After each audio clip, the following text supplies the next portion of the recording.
Hi guys, welcome to my YouTube channel. तो हम लाए हैं मनी हेस्ट सीज़न 2 का पार्ट थर्ड। तो हम अपना पार्ट थर्ड स्टार्ट करते हैं। यहाँ दिखाते हैं कि ऑफिसर रकेल अब टोक्यो के पास पहुँच चुकी है और उससे पूछती है कि प्रोफेसर कौन है, और वहीं से सीन प्रोफेसर की तरफ चला जाता है जो कि जेल में बैठा होता है और उसके खिलाफ कंप्लेन होती है कि उसने एक ऑफिसर पे हाथ उठाया है। जैसे कि हमने पिछले एपिसोड में देखा है कि वो ऑफिसर कोई और नहीं बल्कि रकेल का ही एक्स हस्बैंड होता है। इतनी देर में एक न्यूज़ मिलती है जिसे प्रोफेसर बड़ा ध्यान से देख रहा होता है। मिनट के अंदर चोरों में झगड़ा हो गया और उन्होंने अपने एक साथी यानी कि टोक्यो को वहाँ से बाहर फेंक दिया। ये देख के प्रोफेसर घबरा जाता है। उसके साथ एक और आदमी बैठा होता है जो कि इन चोरों पे हंस रहा होता है। कहता है कि ये क्या बेवकूफ़ी थी। फिर हमें कुछ फ्लैशबैक के सीन दिखाए जाते हैं जहाँ पर दिखाते हैं कि वो लोग इस बारे में डिस्कस कर रहे थे अगर कोई पुलिस के हाथों पकड़ा जाता है तो उसे क्या करना है। और फिर यहाँ पर हम ये भी देखते हैं कि किस तरह रियो और प्रोफेसर ने मिल के किस तरह मोबाइल का सेटअप किया था कि वो मिनट के अंदर से कॉन्टेक्ट कर सकते हैं, लेकिन कोई भी उनको हैक नहीं कर सकता, ना ही कोई उनकी कॉल सुन सकता है। और यही सीन हमें आगे दिखाए जाते हैं।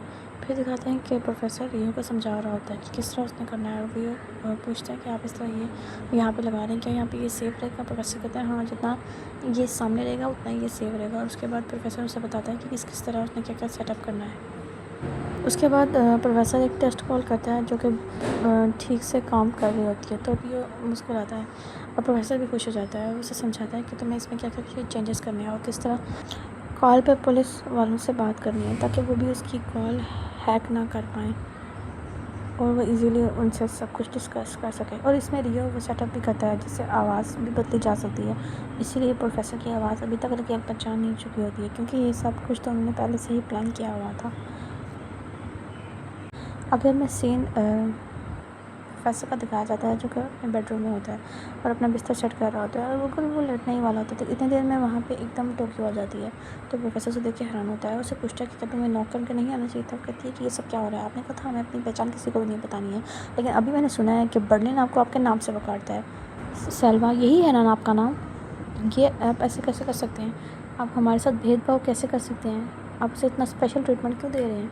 वो कैसे आपका नाम जानता है? तो प्रोफेसर इसमें चुप हो जाता है और उसे समझ आती है कि थोड़ी देर पहले जो बिल्डिंग से मुलाकात कर रहा था वो सब कुछ टोक्यो सुन चुकी है।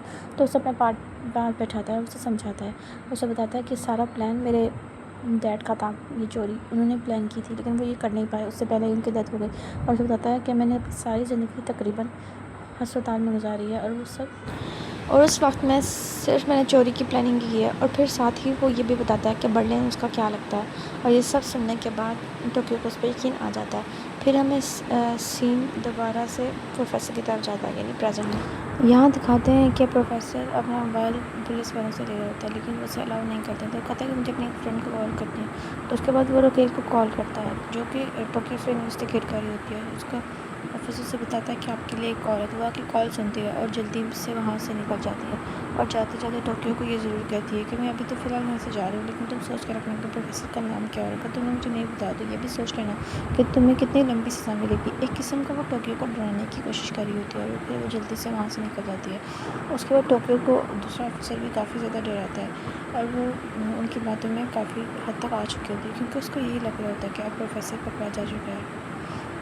यहाँ हमें दिखाते हैं प्रोफेसर रकेल का वेट कर रहा होता है और उसके आसपास जो लोग होते हैं वो भी उसको अजीब तरह से देख रहे होते हैं। वो उनसे कुछ कंफ्यूज तो खैर नहीं हो रहा होता, हाँ, लेकिन घबरा ज़रूर रहा होता है। हमें सीन फिर मिनट के अंदर का दिखाया जाता है जहाँ पर रियो अभी तक बेहोश होता है क्योंकि बर्लिन ने उसे जो इंजेक्शन दिया होता है उसके बाद उसे अभी तक होश नहीं आया होता। और नैरो भी बर्लिन को कहती है कि तुम्हें उसे ऐसा नहीं करना चाहिए था। वो कहता है कि आपने देखा नहीं था वो क्या कर रहा था, इसलिए ये करना ज़रूरी था। अभी इसी हाल में रहने दो, अब इसी हाल में बंद कर रखा। जब इसे होश आएगा तो हम बाद में देखेंगे कि इसका क्या करना है। सीन अब दोबारा टोक्यो की तरफ जाता है जहाँ पे रकीला से कहती है कि अगर तुम बचना चाहती हो और तुम चाहती हो कि इस चोरी का इल्ज़ाम तुम पे ना हो और तुम्हारी सज़ा में रिहा है तो तुम्हें हमारी मदद करनी। टोक्यो को समझ आ रहा होता है कि वो लोग सिर्फ उससे बुलवाने की कोशिश कर रहे हैं, उसके लिए कोई मदद नहीं करेंगे। और इतने में ही रकेल वहाँ से निकल जाती है क्योंकि उसे बार बार सरगियो यानी कि प्रोफेसर की ही कॉल आ रही होती है। वो टोक्यो को ये भी कहती है कि तुम क्या यही चाहती हो जो तुम्हारे दूसरे बॉयफ्रेंड के साथ हुआ इसके साथ भी हो। और फिर वो न्यूज़पेपर दिखाती है जिसमें ही मेंशन होता है कि चोरी के दौरान एक डॉक्टर को गोली लगने की वजह से उसकी डेथ हो गई। वो कहीं और नहीं बल्कि इसका एक्सपर्ट नहीं होता है। उसे देख के उसको रियो का ख्याल आना शुरू हो जाता है। अब उसके बारे में सोच रही थी और वो रातें जो उन्होंने साथ में बहुत खूबसूरत गुजारी हैं। फिर हमें दोबारा से मिनट का दिखाया जाता है जहाँ पे रियो को अब कुछ होश आ रहा होता है, लेकिन उस मेडिसिन का डोज इतना हाई होता है कि उठ में नहीं पा रहा होता। नैरो भी उसके पास होती है, वो उसका ख्याल रख रही होती है, तो उसे इशारे से कहता है कि मुझे पानी चाहिए, और नैरो भी उसे पानी देती है। फिर वो थोड़ा सा पानी पीता है। उसके बाद रियो बार बार टोक्यो का नाम ले रहा होता है, तो नैरो भी बताती है कि उसने गलती की है, उसको ऐसा नहीं करना चाहिए था, उसको ऐसे बर्लिन को बंद नहीं करना चाहिए था। जो भी था वो हमारा लीडर था, उसने जो बकवास की है, जिस अज़म उम्मीद के सहारे में जी रही थी, वो भी ख़त्म कर दी। उसने मुझे कहा मेरा बेटा मुझे बचाने के लिए, असल में हकीकत यही है, लेकिन ये सुन के मुझे बहुत तकलीफ़ हो रही है। तो इतनी देर में रियो अब काफ़ी ज़्यादा ठीक हो चुका होता है और उठ के आ जाता है। वो कहता है तुम्हें परेशान होने की ज़रूरत नहीं है, तुम्हें चाहिए कि तुम ये पैसे लो और एक अच्छे से लड़के से शादी कर लो, और तुम जवान हो, तुम्हें एक और बेटा हो जाएगा। तो नैरो की ये बात बहुत बुरी लगती है। वो कहती है कि तुम मेरे साथ शादी करोगे, मेरे साथ बच्चा पैदा करोगे। आगे हमें सीन दिखाती है कि प्रोफेसर जो पुलिस स्टेशन में बैठा होता है, उसके हाथों में हथकड़ियाँ होती हैं, वो वॉशरूम जाने की बात करता है। उसके बाद वो वॉशरूम जाता है, उसकी हथकड़ियाँ खोल दी जाती हैं, वो वहाँ से साबुन लेता है, उसे एक रुमाल में लपेटता है और अपने सीने पे उसे ज़ोर ज़ोर से मारने लगता है। इससे उसके सीने पे काफ़ी ज़्यादा घाव पड़ जाते हैं। उसे ये सब करते हुए काफ़ी मुश्किल हो रही होती है, लेकिन फिर भी वो दर्द बर्दाश्त करते हुए ये सब कुछ कर रहा होता है। हमें सीन फिर से मिंट की तरफ लेके जाया जाता है, जहाँ नैरो भी रियो को कह रही होती है कि तुम मुझसे शादी क्यों नहीं कर लेते, तुम्हें तो चाहिए मुझसे शादी कर लो। फिर उसके बहुत करीब आ जाती है और उससे कुछ फालतू बात करती है, जिस पर रियो को बहुत ही गुस्सा आता है। वो कहता है तुम तो हो ही बेवकूफ़, मेरी ही गलती थी जो मैं तुम्हें समझाने के लिए यहाँ बैठ गया। अब सीन दोबारा पुलिस स्टेशन में आता है, जहाँ पर रकेल आ चुकी होती है और वो आके पूछती है कि सरगो कहाँ है। तो इतनी देर में वो वॉशरूम से निकल चुका होता है, उसके हाथों में हथकड़ियाँ होती हैं और रखेल पूछती है कि तुमने ऐसा क्या किया। वो कहता है कि मैं बस उससे पूछा था कि उसने इतनी अच्छी बीवी के साथ ऐसा क्यों किया और ये सब कुछ। उसके बाद रकेल कहती है कि क्या उसने तुम्हें मारा तो नहीं। तो वो कहता है कि हाँ थोड़ा बहुत, और फिर वो उसकी शर्ट के बटन खोल के देखती है कि वहाँ पे खूब निशान पड़े होते हैं। इतनी देर में रकेल उस ऑफिसर जो उसका एक्स हस्बैंड होता है उसके रूम में जाती है और उसे कहती है कि तुमने उसे कैसे मारा। वो कहता है मैंने तो उसे हाथ भी नहीं लगाया, उसने मेरी गर्दन की कोई वेन दबाई और उसे बेहोश कर दिया, वो ज़्यादा ही स्टंट्स मार रहा था इसलिए मैंने उसे पकड़ लिया। रकेल कहती है कि नहीं तुमने उसे मारा है, अब तुम उसकी कंप्लेन वापस दोगे वरना वो भी तुम्हारे खिलाफ कंप्लेन करेगा। उसके बाद वो बाहर जाती है, उसकी शर्ट के सारे बटन खोलती है, वहाँ पे अच्छे बड़े घाव होते हैं जो किसी और का नहीं बल्कि साबुन के ही होते हैं।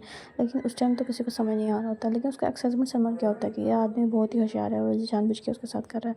उसके बाद रकेल कहती है तुम अपनी रिपोर्ट वापस लोगे या फिर कि भी तुम्हारे खिलाफ केस कर दे। वो कहता है ठीक है मैं रिपोर्ट वापस ले लूँगा, और फिर वो अपने ऑफिसर्स को इशारा करता है कि कोई भी इसके खिलाफ कोई भी एक्शन ना ले। उसके बाद रकेल से लेके वहाँ से चली जाती है।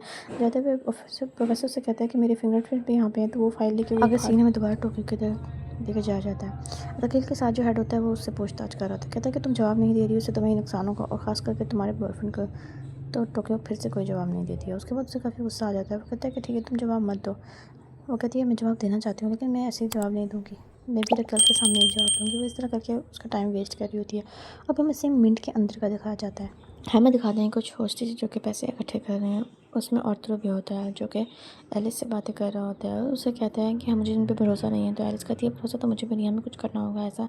वो कहते हैं हाँ इसके लिए हमें गन चाहिए होगी, उसके बाद ही हम कुछ कर पाएंगे। और अभी वो यही सब बातें कर रहे होते हैं, तो एलिस उसका मजाक उड़ा रही होती है कि तुम अगर ठीक से प्लान बनाते तो हम सभी यहाँ से निकल चुके होते। तो उसकी टीचर जो होती है उसे मना करती है, कहती है तुम लोगों को ये सब करने की ज़रूरत नहीं है, अगर वो हमारे साथ अच्छे हैं और हमारे साथ हम उनके साथ कॉपरेट करेंगे तो हमें कोई नुकसान नहीं पहुँचाएंगे। तो कहते हैं कि उन्होंने देखो नहीं टोक्यो के साथ क्या किया, वो इस तरह हमारे साथ भी कर सकते हैं, हमें किसी पर यकीन नहीं करना चाहिए। आगे सीन दोबारा ऑर्थो की तरफ जाता है जो कि तैयार होता है कुछ ना कुछ करने के लिए। कहता है कि हमें बस एक गन चाहिए, उसके बाद हम कुछ ना कुछ हल निकाल लेंगे। आगे हम देखते हैं कि बर्लिन अपने ऑफिस में बैठा मुसलसल प्रोफेसर को कॉल कर रहा होता है। दूसरी तरफ हमें गोदाम में दिखाते हैं कि प्रोफेसर का फ़ोन रिंग कर रहा है, लेकिन प्रोफेसर तो कॉल नहीं पिक कर सकता क्योंकि वो तो अभी रकेल के ही साथ होता है। अभी तक वो पुलिस स्टेशन से घर भी नहीं पहुंचा होता है। आगे हमें मिनट के अंदर का सीन दिखाया जाता है जहाँ पे रियो को प्रॉपर होश आ चुका था। वो सीढ़ियों से नीचे आता है और जो हॉस्टेज वहाँ बैठे होते हैं आधों को तो उन्होंने रिहा कर दिया, तो बाकी होते हैं उनको कहता है कि तुम लोगों को ये लोग बेवकूफ़ बना रहे हैं, तुम लोगों को कोई पैसे नहीं मिलने वाले हैं। और जो हॉस्टेज उन्होंने तुम लोगों के सामने रिहा किए थे असल में वो भी बेसमेंट में बंद है। ये सब देखे के बाद डेनवर और बाकी सब उसे पकड़ लेते हैं और बर्लिन उसे अंदर ले आता है और हेलसिंकी उसके ऊपर बंदूक रखता है। कहता है कि तुमने ऐसा क्यों किया। वो कहता है कि मैंने बिल्कुल ठीक किया। अब फिर हमें दिखाते हैं कि ये सब कुछ उसने किसी और नहीं बल्कि नैरोबी के ही करने पे किया होता था, ये सब उससे नैरोबी नहीं करवाया होता है। आगे दिखाते हैं कि रकेल और ऑफिसर जो होता है वो टोक्यो से इन्वेस्टिगेशन करने की कोशिश कर रहा होता है। अब रकेल यहाँ पे आ गई, यानी कि प्रोफेसर भी आप अपने गोदाम में जा सकते हैं, दोस्तों से बात कर सकते हैं। और दिखाते हैं कि रकेल कुछ फ़ोटोज़ देख रही होती है और वो कोशिश कर रही होती है कि इससे टोक्यो से ज़्यादा चीज़ें निकलाएँ। और फिर वापस वो टोक्यो के पास आती है और कहती है कि ये देखो ये पिक्चर है तुम्हारी जिसमें तुम दोनों कितने खुश थे। वो किसी और की नहीं बल्कि टोक्यो और रियो की होती है जब वो लोग मिंट को विज़िट करने गए होते हैं। लेकिन टोक्यो उस बात पर हंसी जा रही होती है और उन्हें कोई भी जवाब नहीं देती है। रकेल की काफ़ी इंसल्ट भी करती है, कहती है कि तुम्हें तो शौक है हर किसी को मरवाने का, तुम्हें तो परवाह नहीं होती कोई मर गया या कोई जी रहा है। इसी तरह तुम्हारा पहला बॉयफ्रेंड भी मर गया था और तुमने दूसरे को देख चुन लिया। और फिर वो उसे कुछ फ़ोटोज़ दिखाती है जिसमें उसके बॉयफ्रेंड की मरी हुई तस्वीरें होती हैं। अगला में सीन दोबारा मिनट के अंदर का जहाँ जाता है, जगह हिल से की एक पिलर के साथ रियो को बांधा होता है और बर्लिन उस पर बिल्कुल गोली चलाने ही लगा होता है। कहता है कि आपने ये अच्छा नहीं किया, आपने हमें नुकसान पहुंचाया, इससे हमारा प्लान ख़राब हो जाएगा, इसलिए हमें आपको इसकी सज़ा देनी पड़ेगी। और फिर वो ये सब कहते हुए उस पर बंदूक चाल लेता है। इतनी देर में ऊपर से नैरोबी भी आ जाती है, वो उसे रोकने की कोशिश करती है, वो उस पर बंदूक चाल लेती है। अंदर मुसलसल फ़ोन रिंग कर रहा होता है, किसी और करने पर प्रोफेसर होता है। यहाँ में दोबारा से टोक्यो को दिखाया जाता है, जो कि अब आस्ता आस्ता थोड़ी कमज़ोर हो गई है। उसको यकीन हो गया कि प्रोफेसर पकड़ा जा चुका है, इसलिए अब वो शायद पुलिस के साथ कोऑपरेट करना चाह रही है। हमें सिर्फ दोबारा मिनट के अंदर का जाता है जहाँ पे बर्लिन में रियो के ऊपर बंदूक चानी है। रियो को यकीन होता है बर्लिन से गोली नहीं चलाएगा, सब उसके कहता है चलाएं चलाएं, जो करना है करें। यहाँ पे डेनवर भी आ जाता है, जो भी नैरोबी का ही साथ दे रहा होता है, लेकिन बर्लिन उसकी बात नहीं सुनता है और वो अभी भी बंदूक ताने खड़ा होता है। नैरोबी और डेनवर से काफ़ी मना कर रहे होते हैं, मुसलसल उनका अंदर का फ़ोन रिंग कर रहा होता है, लेकिन बर्लिन क्योंकि यहाँ पे कोई भी वहाँ नहीं होता तो कोई कॉल नहीं रिसीव करता है। प्रोफेसर देखता है कि उसकी कॉल रिसीव नहीं की जा रही है, तो वो कैमरा को देखता है और कैमरे में उसे नज़र आता है कि यहाँ पे हो क्या रहा है। वो एकदम परेशान हो जाता है, उसे समझ नहीं आता है अब वो क्या करो। नैरोबी ने बर्लिन पे बंदूक तानी और बर्लिन ने रियो पे। आगे हम देखते हैं कि बर्लिन मुझसे से गुस्सा कर रहा होता है। नैरोबी कहती है कि जाके फ़ोन उठाओ, कॉल बजे, लेकिन वो लोग बात नहीं सुन लेते। उसके बाद प्रोफेसर वीडियो पे देख रहा होता है और देखता है कब मामला कितना बिगड़ चुका है उसके एक 1.5 दिन ना होने की वजह से। अब बर्लिन कुछ गोलियां चलाता है जो किसी और पे नहीं बल्कि रियो पे ही होती हैं। उसके बाद हमें सीन दोबारा टोक्यो का दिखाया जाता है, जो भी काफ़ी परेशान होती है, उसे समझ नहीं आ रहा था कि वो क्या करे और वो सोचे जा रही होती है कि उसे क्या करना चाहिए। उसके बाद पुलिस वाले उसे उठा के लेके जा रहे होते हैं, तो समझ आ जाती है कि उसे अपने लिए कुछ ना कुछ करना होगा। तो इसलिए वो कह देती है कि प्रोफेसर का असली नाम जो है वो सर्गियो मार्किनो है। इतनी देर में वो अभी कुछ और कहने ही लगी होती है कि एकदम पीछे से कॉल आना शुरू हो जाती है। एक ऑफिसर कहता है कि मैम द प्रोफेसर की कॉल आ रही है। उसके बाद वो जाके प्रोफेसर से बात करती है, तो इससे वो प्रोफेसर से जो बात कर रही होती है वो सब कुछ टोक्यो भी सुन रही होती है। उसको समझ आ जाता है कि प्रोफेसर अभी तक कस्टडी में नहीं है, इसका मतलब है अभी वो उसके बारे में इतना कुछ जानने के लिए बेताब है। तो वो अपना प्लान भी शुरू करती है। प्रोफेसर से बात कराता है, कहता है कि मैं यहाँ से भागने वाला नहीं हूँ। असल में वो टोक्यो को मैसेज आया होता है, लेकिन रकेल को ये बात समझ में नहीं आती है कि वो क्या करना चाह रहा होता है। उसके बाद रकेल फ़ोन बंद कर देती है और टोक्यो के पास वापस जाती है और उससे बाकी इन्फॉर्मेशन लेने की कोशिश करती है, लेकिन टोक्यो अब के बार उसको हंस के टाल देती है। रकेल समझ आती है कि कोई तो गड़बड़ है, कुछ तो ऐसा हुआ है जिससे इसके अंदर इतना कॉन्फिडेंस वापस से आ गया। वो कहती है कि मैं तो तुम लोग का बेवकूफ़ बना रही थी, मैं तुम लोग को सिर्फ ये बताने आई थी कि मिनट के आसपास हमने पता नहीं कितने बम लगा दिए हैं, ताकि जब भी तुम लोग उस माइन पे कदम रखोगे तुम लोग ब्लास्ट हो जाओगे। उसके बाद रकेल सबके बाद बहुत ही परेशान हो जाती है और टोक्यो को यहाँ से भेज देती है पुलिस स्टेशन।